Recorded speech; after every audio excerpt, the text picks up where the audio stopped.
ప్రధానమంత్రి నరేంద్ర మోదీతో ఆంధ్రప్రదేశ్ ముఖ్యమంత్రి చంద్రబాబు నాయుడు సమావేశమయ్యారు.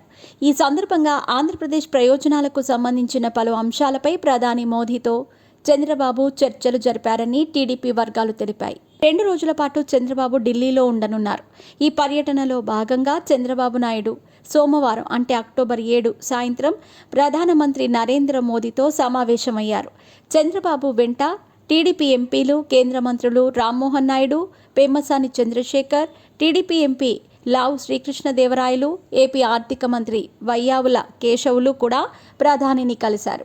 అయితే ప్రధాని మోదీతో చంద్రబాబు భేటీ సందర్భంగా విశాఖపట్నంలో రైల్వే జోన్ శంకుస్థాపన, విశాఖ స్టీల్ ప్లాంట్ను సెయిల్ లిమిటెడ్లో విలీనం చేయటం, రాష్ట్రంలో ఇటీవల సంభవించిన వరదల నేపథ్యంలో రాష్ట్రాన్ని ఆదుకునేందుకు మరిన్ని నిధుల విడుదల, ఏపీ రాజధాని అమరావతి నిర్మాణానికి ప్రపంచ బ్యాంకు రుణం వంటి అంశాలను ప్రస్తావించినట్టుగా తెలుస్తోంది. అయితే ప్రధాని మోదీతో భేటీకి సంబంధించి చంద్రబాబు నాయుడు ఎక్స్లో ఒక పోస్ట్ చేశారు. ప్రధాని మోదీతో చర్చలు ఫలవంతంగా సాగాయని చంద్రబాబు నాయుడు పేర్కొన్నారు. పోలవరం ప్రాజెక్ట్ రివైజ్డ్ వ్యయ అంచనాలకు కేంద్ర కేబినెట్ ఆమోదం తెలిపినందుకు ప్రధాని మోదీకి కృతజ్ఞతలు తెలిపినట్టుగా చంద్రబాబు నాయుడు చెప్పారు. ఆంధ్రప్రదేశ్లో జరుగుతున్న పరిణామాలను మోదీకి వివరించానని ఆయన తెలిపారు. ఆంధ్రప్రదేశ్ ఎదుర్కొంటున్న ఆర్థిక ఒత్తిడికి సంబంధించిన విషయాల్లో కేంద్ర ప్రభుత్వం అందిస్తున్న మద్దతు, భరోసాకు నేను కృతజ్ఞతలు తెలిపాను. రాజధాని అమరావతికి అందిస్తున్న మద్దతును అభినందిస్తున్నాను అని చంద్రబాబు పేర్కొన్నారు. ప్రధాని మోదీతో భేటీ అనంతరం కేంద్ర రైల్వే శాఖ మంత్రి అశ్విని వైష్ణవ్తో చంద్రబాబు భేటీ అయ్యారు.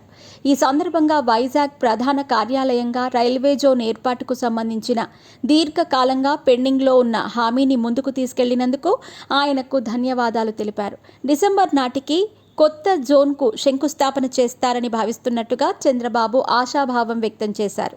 ఆంధ్రప్రదేశ్ అంతటా వివిధ మౌలిక సదుపాయాల ప్రాజెక్టులలో రైల్వే 73,740 కోట్ల పెట్టుబడి పెడుతుందని అశ్విని వైష్ణవ్ తెలియజేశారు. ఈ ప్రాజెక్టులలో ఏపీలోని హౌరా, చెన్నై మధ్య 4 లేనింగ్, 73 స్టేషన్లను ఆధునీకరించటం, మరిన్ని లోకల్ రైళ్లను ప్రవేశపెట్టడం ఉన్నాయి. ఆంధ్రప్రదేశ్లో లాజిస్టిక్ అండ్ కమ్యూటర్ ఇన్ఫ్రాస్ట్రక్చర్ను బలోపేతం చేయడానికి భారతీయ రైల్వేలతో భాగస్వామ్యం కోసం ఏపీ ప్రభుత్వం ఎదురుచూస్తోంది అని చంద్రబాబు నాయుడు పేర్కొన్నారు.